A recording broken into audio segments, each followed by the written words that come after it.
Hello students, today we are going to learn about the pancreas, pineal gland and some other hormones. So first pancreas.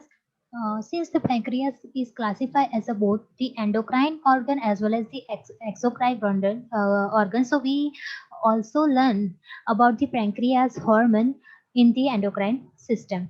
So there are three main types of cell which is present in the pancreas, that is alpha, beta and the delta. So the alpha cell produce the glucagon, and the beta cells produce the insulin and the delta cell produce the somatostatin. So the normal blood glucose level is between 63 to 144 mg per 100 ml.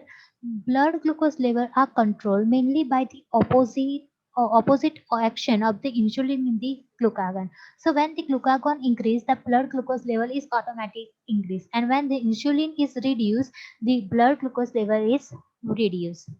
So first we will see about the insulin. So the main function of the insulin is to lower increase blood nutrients levels, not only the glucose but also the amino acid and the fatty acid. So the insulin is lower the level of glucose, amino acid and the fatty acid within the blood. These effects are described as anabolic, that is, they promote the storage of the nutrients when the nutrients, especially the glucose, are in the excess amount. Immediate needs the insulin to promote their storage. So when the glucose level is increased in our body, the insulin is promote their storage within the body. So how it promotes the storage within the body? So this is the mechanism by which the insulin lower the blood glucose level and stimulate the storage of the glucose. So acting on the cell membranes and stimulating the uptake and use of the glucose by the muscles and connective tissue cells. So insulin is act on the cell membrane and also stimulate the use of the glucose by the muscles and the connective tissue. So the increasing conversion of the glucose to glycogen, especially in the liver and skeletal system, is also increase the conversion, that is the convert of glucose into the glycogen, that is known as the glycogenesis, is especially it is done into the liver and the skeletal system, so it is increased by the insulin. Then alterating the uptake of the amino acid by the cells and the synthesis of the protein, so it's also stimulate the synthesis of the protein, promoting the synthesis of the fatty acid and the storage of the fat in the adipose tissue, that is known as the lipogenesis. It's also promote the synthesis of fatty acid and storage of the fat into the adipose tissue, decreasing the glycogenolysis, that is the breakdown of the glycogen into the glucose. So when the breakdown of the glycogen into glucose not occur, so automatically the level is low in the blood. Now glucagon increase the blood glucose level by stimulating. So it is the main function of glucagon is to increase the blood glucose level within the blood. So it take place by the conversion of the glycogen to the glucose in the liver and the skeletal muscles. That is known as the glycosylysis. That is the conversion of the glucose into the glucose. Secretion of the glucagon is stimulated by low blood sugar level and the exercise. So as we know, when we do the exercise, our glucose level is low. So automatic the secretion of glucagon is stimulated by the exercise and also stimulated by the low level of glucose and the decrease by the somatostatin and the insulin.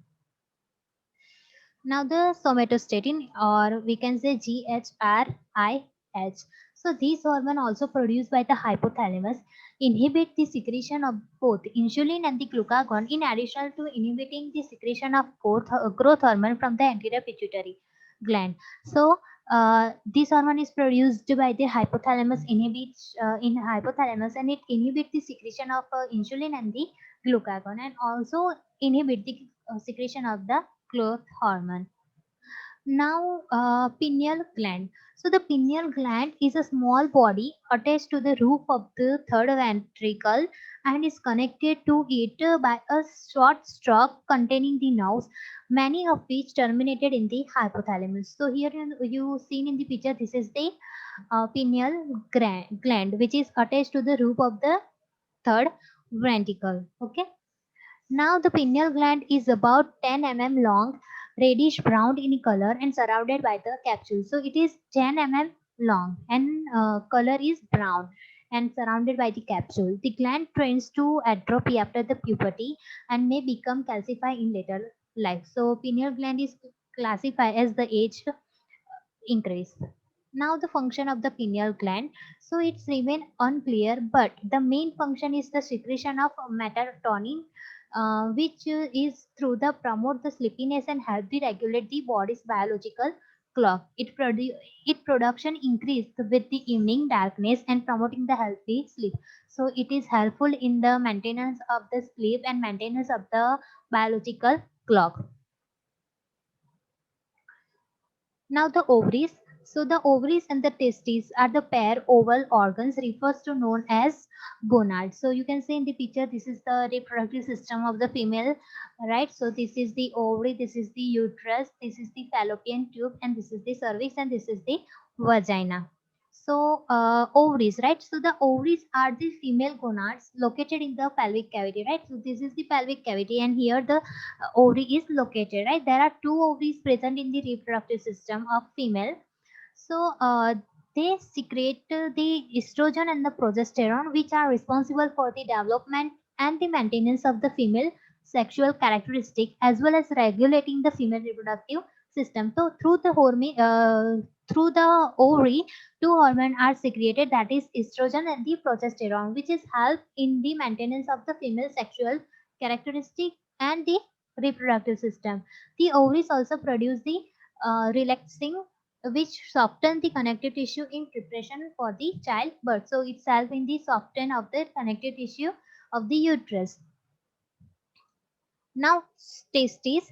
The testes are male gonads located in the secretum. So this is the secretum. This is the testes, then penis, and the epididymis.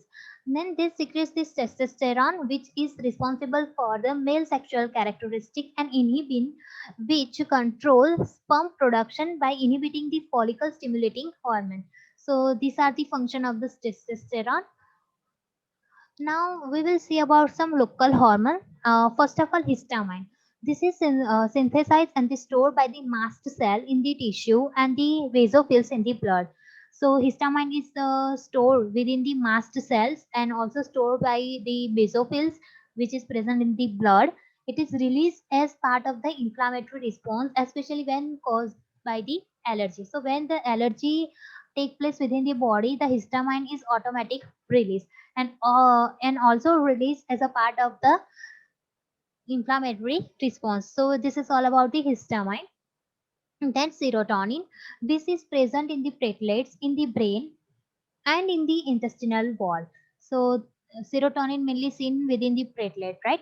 Uh, it causes the intestinal secretion and contraction of the smooth muscles, and it rules in the homeostatic. Okay, that is the blood clotting. So mainly it is responsible for intestinal secretion, right, and contraction of the smooth muscles and the blood clotting. It is also a neurotransmitter in the CNS, that is central nervous system, and is known to influence mood. So it is also serotonin is also the neurotransmitter which is mainly affect our mood. So known as the influence mode. So serotonin, right? Then prostaglandin. These are the lipid substance found in the most tissue. So prostaglandin is one type of lipid substance which is mainly present in the tissue. They act on neighboring the cells, but their actions are short-lived as they are quick metabolized. Prostaglandin have potent and wide-ranging physiological effect in the inflammatory response, then portraying the pain, then fever, regulating the BP, and blood clotting and uterine contraction during the labor. So these are the major effects of the prostaglandin within the body. That is right. So it's all about the prostaglandin.